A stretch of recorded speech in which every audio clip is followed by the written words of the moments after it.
역사가 지운 광해군의 멍에. 여러분 안녕하십니까? 오늘 제가 들려드릴 이야기는 한국 역사상 가장 억울한 왕, 바로 광해군에 관한 이야기입니다. 한 나라의 왕이 15년간 나라를 지키고 전쟁으로 폐허가 된 조선을 재건하며 강대국 사이에서 줄타기 외교로 백성을 보호했는데도 역사책에는 폭군으로 기록됩니다. 죽어서도 왕의 묘호조차 받지 못하고 군이라는 칭호로 불립니다. 이것이 바로 광해군의 운명이었습니다. 더 충격적인 사실이 있습니다. 광해군은 형을 죽이고 어린 조카를 죽이고 친어머니를 유폐시켜 죽게 만든 페륜나로 낙인 찍혔습니다.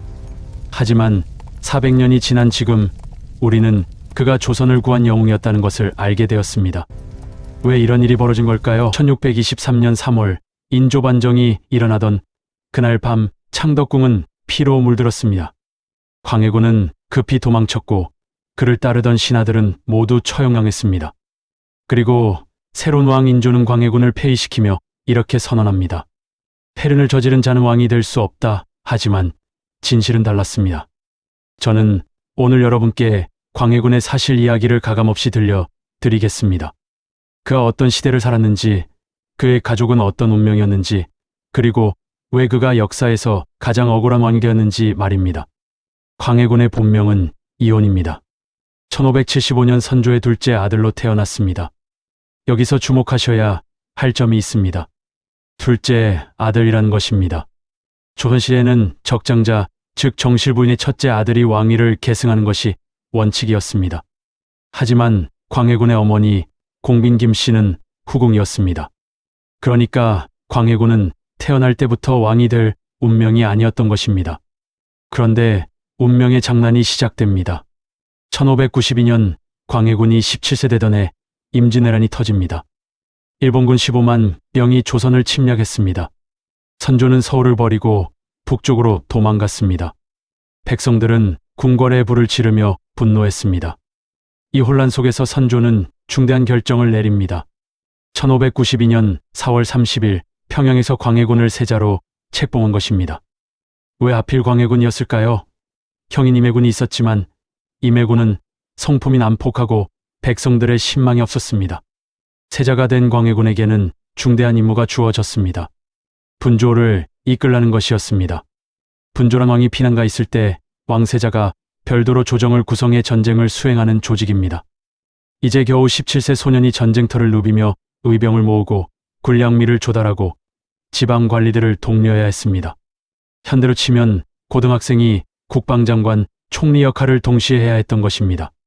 광해군은 7년 전쟁 기간 동안 강원도, 함경도, 전라도를 오가며 의병을 모집했습니다.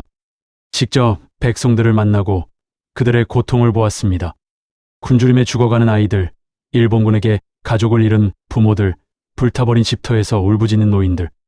이러한 경험이 훗날 광해군의 정치 철학을 만들었습니다. 백성이 곧 나라다. 그는 전쟁을 통해 깨달았습니다. 왕실의 권위보다 백성의 생존이 먼저라는 것을 말입니다. 하지만 세자 시절부터 광해군의 비극은 예고되어 있었습니다. 왜일까요? 바로 선조의 복잡한 가족관계 때문입니다. 선조에게는 정실부인 의인왕후가 있었지만 슬하의 아들이 없었습니다. 그래서 후궁들의 아들 중에서 세자를 정해야 했습니다. 임진왜란 중에는 어쩔 수 없이 광해군을 세자로 삼았지만 선조의 마음은 편치 않았습니다. 1600년 선조에게 임모왕후라는 새로운 왕비가 들어옵니다. 문제는 여기서부터 시작됩니다. 임모왕후는 광해군보다 4살이나 어렸습니다. 그리고 1606년 임모왕후가 아들을 낳습니다. 바로 영창대군입니다. 여러분, 이게 무슨 의미인지 아시겠습니까? 선조는 드디어 정실부인에게서 낳은 적자를 얻게 된 것입니다. 그것도 후궁의 아들이 이미 세자로 있는 상황에서 말입니다. 조정은 순식간에 두 파로 갈라집니다. 광해군을 지지하는 대북파와 영창대군을 지지하는 소북파입니다. 선조의 태도도 애매해집니다. 공식적으로는 광해군이 세자지만 선조는 영창대군을 더 예뻐했습니다. 1608년 1월 선조가 임종을 맞이합니다. 역사 기록을 보면 매우 충격적인 장면이 나옵니다. 선조는 죽어가면서도 광해군에게 왕위를 물려준다는 말을 명확히 하지 않았습니다. 신하들이 재촉해서야 겨우 고개를 끄덕였다고 합니다. 이것이 광해군 비극의 시작이었습니다. 정통성에 상처를 입은 것입니다. 광해군이 즉위했을 때 조선의 상황은 어땠을까요? 한마디로 지옥이었습니다. 첫째, 인구가 3분의 1로 줄었습니다. 임진왜란 전 1200만 명이던 인구가 400만 명으로 감소했습니다. 전쟁, 기근, 질병으로 800만 명이 죽거나 사라진 것입니다. 둘째, 경작지가 황폐화되었습니다. 전국 토지의 70%가 버려졌습니다. 농민들은 죽거나 도망갔고 들파는 잡초만 무성했습니다. 셋째, 국가 재정이 바닥났습니다. 세금을 낼 백성도 세금을 거둘 관리도 없었습니다. 궁궐은 불타고 관청은 무너졌습니다. 넷째, 가장 심각한 것은 국제정세였습니다. 북쪽에서는 새로운 강자 후금이 떠올랐습니다. 누르하치가 여진족을 통일하고 조선을 압박했습니다. 동시에 명나라는 임진왜란 때 조선을 도와준 대가를 요구했습니다. 우리가 너희를 구해줬으니 이제 우리를 도와 후금을 치라. 광해군은 즉위 첫날부터 불가능한 선택을 강요받았습니다. 명나라 편을 들면 후금의 침략을 받고 후금과 친하면 영나라에게 배신자로 낙인 찍힙니다. 게다가 국력은 바닥이고 백성들은 굶주림에 죽어갑니다. 이것이 광해군이 직면한 현실이었습니다. 그렇다면 광해군은 어떻게 대응했을까요? 그의 정책을 하나씩 살펴보겠습니다. 첫째, 민생 회복 프로젝트입니다. 광해군은 즉위 직후 대동법을 확대 시행합니다. 대동법이란 무엇입니까? 기존에는 백성들이 각종 공물을 직접 현물로 바쳐야 했습니다. 서울 양반이 제주도 귤 100개 바쳐라 하면 제주도 백성이 직접 배를 타고 서울까지 가야 했습니다. 광해군은 이것을 쌀이나 무명으로 통일했습니다. 훨씬 공평하고 효율적이었습니다. 경기도에서 시작해 전국으로 확대했습니다. 또한 호패법을 실시했습니다. 모든 백성에게 신분증을 발급한 것입니다. 이것은 단순한 신분 확인이 아니었습니다. 전쟁으로 뿔뿔이 흩어진 가족을 찾고 도망간 노비를 추적하며 정확한 인구 파악으로 세금을 공정하게 징수하기 위함이었습니다. 농업 재건에도 힘썼습니다. 황폐한 땅을 개간하는 농민에게 세금을 면제해 주었습니다. 3년간 세금 없이 농사를 지을 수 있게 한 것입니다. 그 결과 10년 만에 경작지가 50% 이상 회복되었습니다. 둘째, 전쟁 대비책입니다. 광해군은 전쟁이 다시 올 것을 알았습니다. 그래서 성곽을 보수하고 무기를 제작했습니다. 특히 화기 개발에 집중했습니다. 초총과 대포를 대량 생산했습니다. 군량미 비축에도 신경 썼습니다. 전국 주요 지점에 군량 창고를 만들고 5년치 군량미를 비축했습니다. 임진왜란 때 군량미 부족으로 고생한 경험 때문이었습니다. 셋째, 중립외교의 탄생입니다. 이것이 가장 중요합니다. 광해군의 외교 노선은 한마디로 실리적 중립이었습니다. 1618년 영나라가 조선에 파병을 요청합니다. 후금을 치기 위해 1만 명의 군대를 보내라는 것이었습니다. 조정은 발칵 뒤집혔습니다. 대부분의 신하들은 영나라를 도와야 한다고 주장했습니다. 영나라는 임진왜란 때 우리를 구해준 은인입니다. 하지만 광해군은 달랐습니다. 그는 냉철하게 계산했습니다. 명나라는 이미 쇠퇴하고 있다. 후금은 강력하다. 우리가 명나라 편에 서서 전쟁에 뛰어들면 이기든 지든 조선만 피해를 본다. 결국 광해군은 영나라의 요청을 거절할 수 없어 강홍립 장군에게 1만 3천 명의 군대를 맡깁니다. 하지만 그는 강홍립에게 은밀한 지시를 내립니다. 명나라를 돕는 척하되 실제로는 싸우지 마라. 전황을 보아 후금이 이기면 항복하라.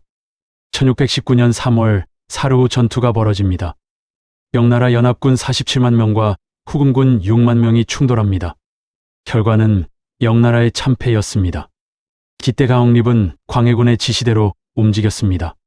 치열하게 싸우는 척하다가 후금이 승리하자 즉시 항복했습니다. 누라치는 강홍립의 태도를 보고 감탄했습니다. 조선은 현명하다.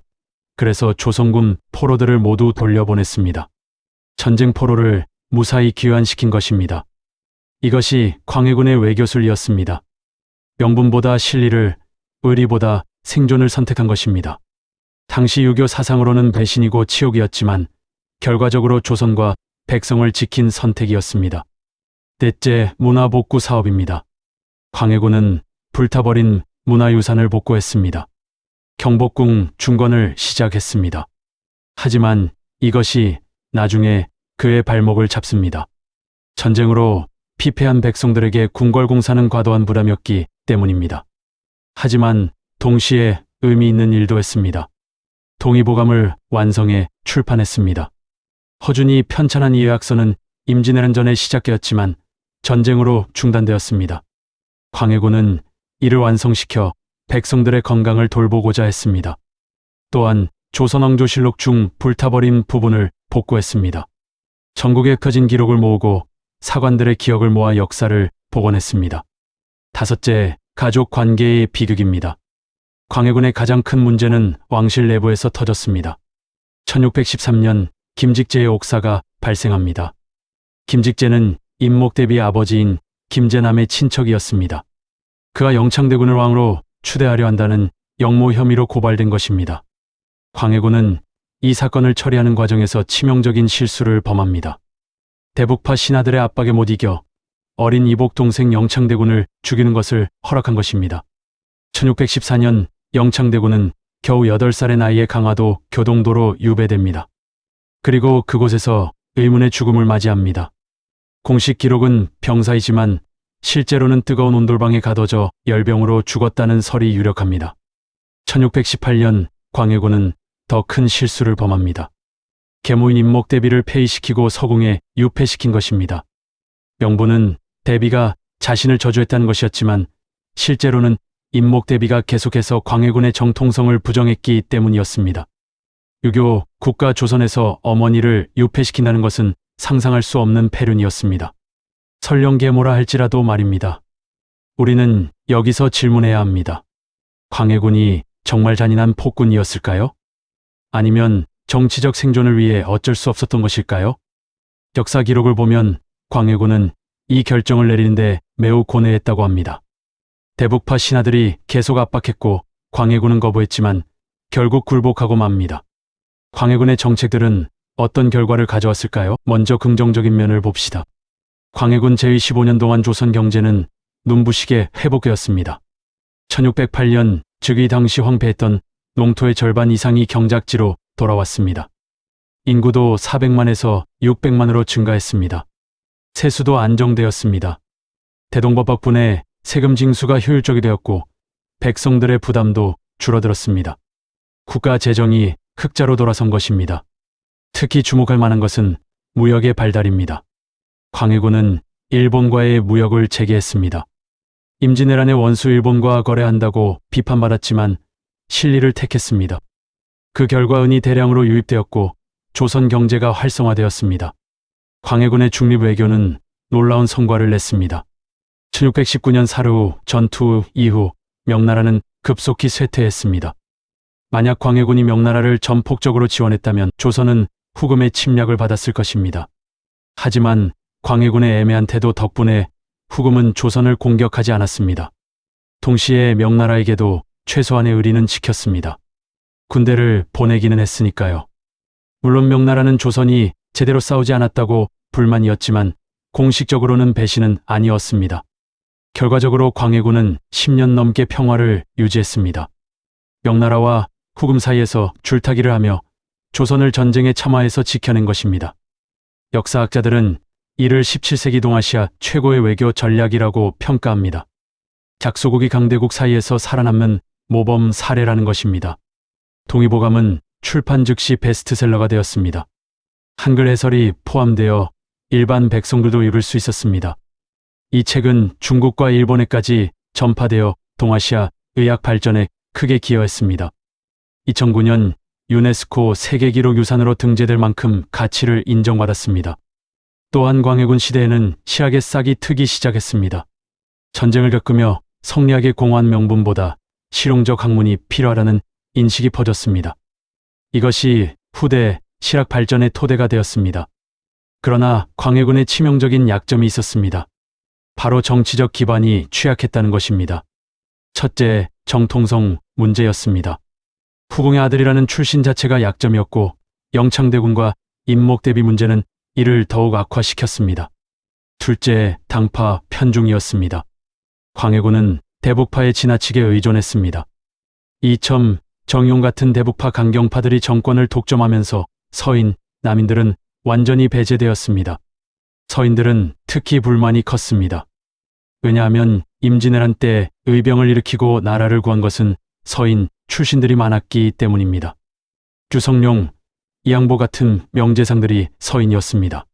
그런데 광해군은 이들을 멀리하고 대북파만 중용했습니다. 셋째, 경복궁 중건이 큰 실책이었습니다. 광해군은 왕권 강화를 위해 경복궁 재건을 추진했습니다.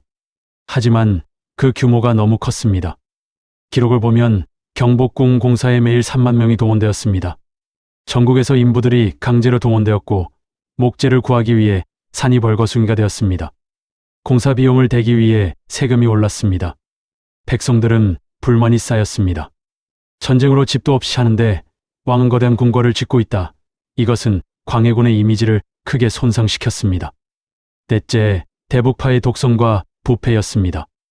이첨을 비롯한 대북파 신하들은 권력을 독점하면서 부패했습니다. 반대파를 가차없이 숙청하고 뇌물을 받았습니다. 백성들의 원성이 높아졌습니다. 1622년 무렵 광해군의 정치적 기반은 심각하게 약화되어 있었습니다. 서인 세력은 비밀리에 반정을 계획하기 시작했습니다. 이들의 명분은 무엇이었을까요? 첫째, 광해군은 형제를 죽이고 어머니를 유폐시킨 패륜하다. 둘째, 광해군은 명나라를 배신하고 오랑캐 후금과 내통했다. 셋째, 광해군은 백성을 괴롭히며 궁궐 공사에만 몰두하고 있다. 이 명분들은 매우 강력했습니다. 특히 첫 번째와 두 번째는 유교, 국가 조선에서 용서받을 수 없는 죄였습니다. 1623년 3월 12일 마침내 인조반정이 일어났습니다. 능양군을 중심으로 한 서인 세력이 무력으로 궁궐을 점령했습니다. 광해군은 급히 도망쳤지만 다음날 붙잡혔습니다. 그는 폐위되어 광해군으로 강등되었습니다. 왕의 묘호도 시호도 받지 못했습니다. 이이첨을 비롯한 대북파 신하들은 모두 처형되었습니다. 광해군의 부인 유씨도 폐서인이 되었습니다. 광해군은 강화도로 유배되었고 1641년 67세로 죽을 때까지 18년간 유배지에서 살았습니다. 광해군 제2편이 계속 이어집니다.